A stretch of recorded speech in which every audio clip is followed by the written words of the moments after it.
بسم اللہ الرحمن الرحیم۔ السلام علیکم پاکستان اور دنیا بھر کے دیکھنے اور سننے والوں کو محمد حامد کا سلام۔ بات تو میں اردو میں کر رہا ہوں لیکن سمجھنا گوروں کو ہوگا، ان سیاح کو سمجھنا ہوگا کہ جو پاکستان وزٹ کرنے آتے ہیں، جو پاکستان میں گھومنا چاہتے ہیں، پاکستان کو دیکھنا چاہتے ہیں۔ میں بات کر رہا ہوں ایک جرمن شہری فلورائن برگ کی، جس نے یہ عہد کیا تھا کہ سائیکل پر دنیا بھر کے ملکوں میں گھوم کر ان کی باتیں اپنے ملک جا کے لوگوں سے کہوں گا کہ کس ملک کے لوگ کتنے محبت دینے والے ہیں، کتنا عزت دینے والے ہیں، کتنا خیال رکھنے والے ہیں۔ لیکن یہ جرمن شہری کئی ملکوں سے ہو کر سائیکل کے تھرو پاکستان آ پہنچ جاتا ہے، لیکن اسے کیا خبر کہ پاکستان کس طرح کا ملک ہے، پاکستان میں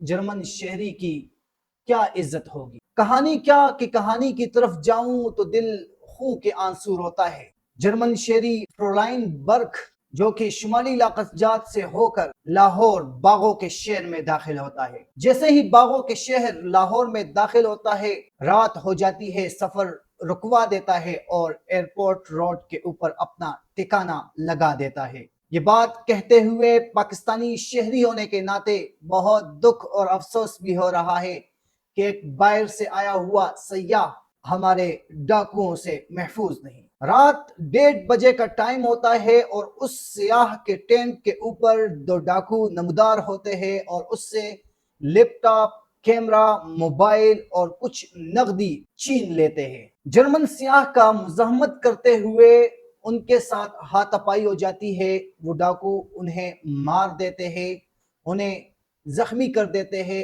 1 منٹ تک اس کے گلے کو پکڑا ہوتا ہے۔ یہ پاکستان ہے۔ یہ ان لوگوں کو بتانے جا رہا ہوں جن کو اردو سمجھ نہیں آتی، میری یہ اردو انگلش میں ٹرانسلیٹ کر دے، شاید آپ کو سمجھ آئے کہ میرا پاکستان آپ لوگوں کے لیے کیا محفوظ رہے گا، وہ تو عام پاکستانی شہری کے لیے محفوظ نہیں۔ لیکن یہاں پہ سوالیہ نشان یہ بنتا ہے کہ اب تک ان ڈاکوؤں کا سراغ نہیں معلوم ہو سکا۔ وہ جو کہتے ہیں کہ صوبہ پنجاب ترقی کی طرف گامزن ہوگا، صوبہ پنجاب میں پولیس سسٹم بہت بہتر ہو گیا ہے، پولیس کچھ ہی منٹوں میں مجرم کا سراغ لگا دیتا ہے، لیکن یہ جرمن شہری کو جس نے لوٹا ہے اس کا سراغ اب تک نہ مل سکا۔ یہ میں بتانا چاہتا ہوں ان لوگوں کو جو پاکستان آنا چاہتے ہیں کہ پاکستان کے بارے میں تھوڑا پڑھ لیجئے۔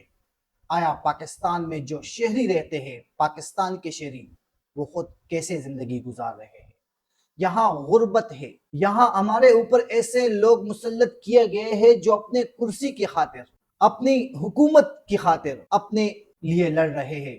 انہوں نے شہریوں کو، پاکستان کے لوگوں کو مجبور کر دیا ہے کہ وہ کسی باہر سے آیا ہوا سیاح یا پاکستان میں کوئی بھی شہری ان کے ہاتھوں سے لوٹ جاتا ہے۔ یہ تو طے ہے اور یہ حقیقت ہے۔ جب حکمران اپنے پاکستان کے لوگوں کے، اپنے ملک کے لوگوں کا خیال نہیں رکھیں گے، وہ چوری بھی کریں گے، وہ قتل بھی کریں گے۔ اگر یہ واقعہ پاکستان کے پختون صوبے میں ہوتا تو آج سوشل میڈیا پر مریم نواز کے چہلوں کے چرچے ہوتے، پریس کانفرنس کرتے اور چلتے بنتے، اور نشانہ بنشانہ ایک ایک وزیر آتا، خیبر پختونخوا کی حکومت کی دھجیاں اڑا دیتا۔ لیکن افسوس کہ پنجاب میں یہ واقعہ ہوا اور اس کا نوٹس ابھی تک لیا نہیں گیا، مجرمان کو پکڑا نہیں گیا۔ اجازت چاہوں گا، مجھے دیجیے اجازت۔ اللہ حافظ۔